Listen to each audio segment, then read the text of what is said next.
Hello everyone, आज है 17 अप्रैल और आज इस वीडियो में हम बात करने जा रहे हैं एचडीएफसी बैंक के बारे में। तो देखिए, एचडीएफसी बैंक की बात करें तो 910 रुपए के आसपास ये शेयर ट्रेड कर रहा है और एक बड़ी खबर भी निकल कर आई है एचडीएफसी बैंक में। और वो पॉजिटिव भी है और हल्की सी नेगेटिव भी है, लेकिन मैं उसको ज़्यादातर पॉजिटिव एंगल में ही लूंगा। तो इस वीडियो को हम शुरुआत करें और बात करें कि भैया आखिर एचडीएफसी में खरीदारी करनी चाहिए कि नहीं। उससे पहले अगर आपने अभी तक चैनल को सब्सक्राइब नहीं किया है तो प्लीज़ अभी इसे सब्सक्राइब कर लीजिए, क्योंकि आगे भी बहुत सारे वीडियोस हैं जो आपको काफ़ी ज़्यादा हेल्प करेंगे। तो चलिए शुरू करते हैं। तो जैसे कि आप देख सकते हैं कि एचडीएफसी बैंक का जो शेयर है ये तकरीबन 910 रुपए के ऊपर आ चुका है। एक गिरावट जरूर आई थी लेकिन वापस से बाउंस बैक कर लिया है। अगर पिछले एक हफ्ते की हम बात करें तो सॉरी पिछले एक महीने की बात करें तो भैया 6% 6.5% की गिरावट है। 975 रुपए तक का हाई यहाँ पर बना है और 765 रुपए तक का लो भी है। लो बना, हाई बना, लो बना, हाई बना, गिरावट आई, तेजी आ गई। तो वो यहाँ पर है, लेकिन at the end of the day share ऊपर जा रहा है।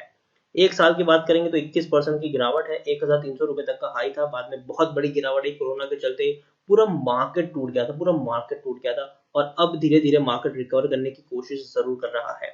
अगर हम बात करें पिछले 3 साल की तो 3 साल में 26 से 27% का ग्रोथ है। आप देखिए, 718 रुपए के का लो है यहाँ पर और शेयर अगर आप देखेंगे तो कंटिन्यूअस ऊपर जा रहा है। बीच बीच में गिरावट जरूर आई है लेकिन शेयर ने बाउंस बैक किया है, हर बार बाउंस बैक किया है। अभी जो बहुत बड़ी गिरावट आई है लेकिन उसके बावजूद भी शेयर बाउंस बैक कर लेगा। देखिए, लार्ज कैप स्टॉक है, 5 लाख करोड़ से भी ज्यादा का इसका मार्केट कैप है। एनएससी में देखेंगे तो तकरीबन 3.25 करोड़ जितना इसका वॉल्यूम ट्रेड है। शेयर होल्डिंग की बात करें तो प्रमोटर के पास 26.18% की होल्डिंग है, एफआईएस के पास 37.92% की होल्डिंग है, म्यूचुअल फंड के पास 14.38% की होल्डिंग है, इंश्योरेंस कंपनी के पास 2.97% की होल्डिंग है, नॉन इंस्टीट्यूशनल इन्वेस्टर के पास 14.83% की होल्डिंग है। प्रमोटर के द्वारा एक भी शेयर गिरवी नहीं है। 42 म्यूचुअल फंड स्कीम ने अपना पैसा लगाया, यहाँ पर 1307 एफआईएस ने पैसा लगाया है। प्रमोटर यहाँ पर कौन है? हाउसिंग डेवलपमेंट फाइनेंस कॉर्पोरेशन, उनके पास 15.79% की होल्डिंग है। हाईएस्ट पब्लिक शोल्डर की बात करें तो यूरो पैसिफिक ग्रोथ फंड है, जिनके पास 3.87% की होल्डिंग है। 250% का डिविडेंड पे कर रहा है और ये स्पेशल डिविडेंड इन्होंने पे किया था, डिविडेंड इससे ज्यादा पे कर रहे हैं। मतलब 5 रुपए पर शेयर का स्पेशल डिविडेंड एचडीएफसी बैंक ने पे किया हुआ है और 2019 में पे किया था अगस्त में। यहाँ पर अगर हम बात करने जाए एचडीएफसी बैंक के बारे में तो देखिए, बैंक का जो क्वार्टर 4 है उसका में ग्रोथ एक्सपेक्टेड किया जा रहा है कि 20% का ग्रोथ देखने को मिलेगा। लेकिन ग्रोस एनपीए है वो शायद थोड़ा तकलीफ दे सकता है यहाँ पर। तो एक पॉजिटिव है कि भैया ग्रोथ देखने को मिलेगा प्रॉफिट में 20% का, लेकिन जो एनपीएस है वो थोड़ा सा परेशान यहाँ पर बैंक को जरूर कर सकता है।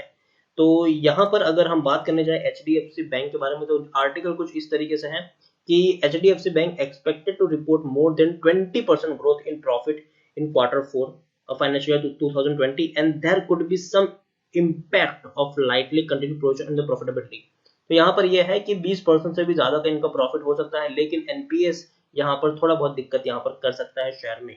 और देखिए, brokerage largely expect net interest income during the quarter to be range of 12 to 17% due slow loan growth which could be around 20% compared to the year on year period। तो भैया पॉजिटिव है, यहाँ पर जरूर आपको ग्रोथ देखने को मिल सकता है। पर अगर हम एचडीएफसी बैंक की बात करें तो भैया इंडिया का सबसे बड़ा बैंक है ये। सबसे बड़ा बैंक, प्राइवेट बैंक, सबसे बड़ा प्राइवेट बैंक है। और सबसे ज्यादा अगर हम बात करें, हालांकि country second largest private sector lender HDFC है, दूसरा है यहाँ पर। लेकिन अगर हम बात करें फंडामेंटल की तो भैया सबसे ज्यादा स्ट्रॉन्ग बैंक अगर मुझे कोई लग रहा है बैंकिंग सेक्टर में तो सबसे पहला नाम मैं एचडीएफसी बैंक का लूंगा। अगर हम मनी कंट्रोल में जाए तो एचडीएफसी बैंक में देखिए, टेक्निकल रेटिंग इनकी न्यूट्रल दिखाई दे रही है। पीई 19.80 क्या है और इंडस्ट्री पी है 25.75, बुक वैल्यू 272 है, प्राइस टू बुक वैल्यू 3.35 है, डिविडेंड 750% है, ईपीएस 48.98 है और डिलीवरीज 48% के आसपास देखने को मिली। According to Moneycontrol user 65% लोग यहाँ पर खरीदारी की सलाह दे रहे हैं, 30% लोग यहाँ पर बेचने की सलाह दे रहे हैं और 5% लोग यहाँ पर होल्ड करने की सलाह दे रहे हैं।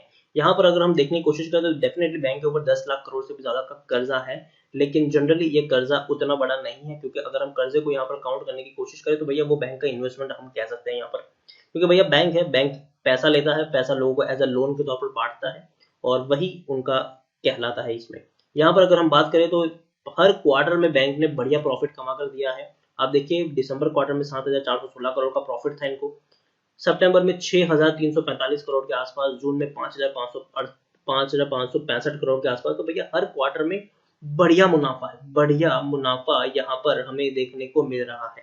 अगर हम बात करें शेयर होल्डिंग की, तो देखिए यहाँ पर हालांकि प्रमोटर की होल्डिंग है वो धीरे धीरे कम हो रही है। 26.50% की थी, अब वो 26.14 है। प्रमोटर की होल्डिंग धीरे धीरे थोड़ी सी कम हो रही है। एफआईज जो है वो अपनी होल्डिंग कांस्टेंट रखे हुए, हालांकि उनकी भी थोड़ी बहुत कम हो रही है। 38% से थी जो अब वो 36% के आसपास हो गई है। इंश्योरेंस कंपनी ने होल्डिंग यहाँ पर अपनी इंक्रीज की है। 2.77% था, अब वो 3.31% है। म्यूचुअल फंड आप देखिए 13.32% था, अब वो 15.01% हो चुका है। तो डेफिनेटली इंश्योरेंस कंपनी और म्यूचुअल फंड अपनी होल्डिंग यहाँ पर बढ़ा रहे हैं, जबकि एफआईज और प्रमोटर की थोड़ी सी होल्डिंग डिक्रीज जरूर हुई है। लेकिन एक बात अगर हम यहाँ पर कहने जाए तो डेफिनेटली, जैसे कि मैंने अपने हर वीडियो में कहा है कि एचडीएफसी बैंक पर आप चाहे तो दाव खेल सकते हैं। जब शेयर मार्केट में गिरावट आई थी और शेयर बहुत नीचे टूट गया, तब भी मैंने कहा था कि भैया आपके पास मौका है, यही मौका है कि आप खरीदारी करें, आप शेयर में पैसा लगाएं, और डेफिनेटली जैसे मार्केट बाउंस बैक करेगा, आपका जो पैसा है वो कहीं ना कहीं 20 से 25% का आपको आराम से प्रॉफिट हो जाएगा। यहाँ पर एचडीएफसी बैंक मैं अभी भी कहूंगा कि आप चाहे तो खरीदारी कर सकते हैं। एसआईपी मोड में खरीदारी के मतलब छोटी छोटी क्वांटिटी उठाए, छोटी छोटी क्वांटिटी आप उठाए, थोड़े थोड़े शेयर उठाए, और धीरे धीरे आप देखिए अपना पोर्टफोलियो बढ़ाते रहें। एक सबसे ट्रस्टेड बैंक है ये, और जरूर आपको बढ़िया से बढ़िया रिटर्न देने का पोटेंशियल रखता है ये बैंक। तो अगेन कहूंगा कि खरीदारी की है तो पैनिक करने की जरूरत नहीं है, बने रहे, बढ़िया स्टॉक चुनाए आपने, और जरूर आपको नुकसान में तो नहीं डालेगा ये। और जिन्होंने खरीदारी नहीं की है वो भी चाहे तो छोटी छोटी क्वांटिटी यहाँ पर खरीद सकते हैं। और कम से कम जैसे ही कोरोना की दिक्कत खत्म होगी, जैसे ही सारे के सारे बिजनेसेस खुलेंगे, और जैसे ही इकोनॉमी वापस से पटरी पे आना शुरू होगी, ये बैंक ऐसा बैंक होगा जो आपको बढ़िया से बढ़िया रिटर्न कमा कर देगा। तो ओवरऑल बने रहे, यहाँ पर टेंशन लेने की कोई ज़रूरत नहीं है। और लास्ट में सिर्फ इतना कहूँगा कि पैनिक ना करें, बने रहे, और शेयर अगर आपने नहीं खरीदा है तो खरीदारी जरूर करें, लेकिन एसआईपी मोड में सिर्फ छोटी छोटी क्वांटिटी खरीदे, एक साथ सारा का सारा पैसा यहाँ पर लगाने की जरूरत नहीं है। तो वीडियो को यहीं पे एंड करूंगा। अगर आपको वीडियो पसंद आया तो लाइक करें, शेयर करें। चैनल पर अगर आप पहली बार आए तो प्लीज सब्सक्राइब करें, और एचडीएफसी बैंक के बारे में आप क्या सोचते हैं आप मुझे कमेंट में लिख कर बता सकते हैं। Thank you.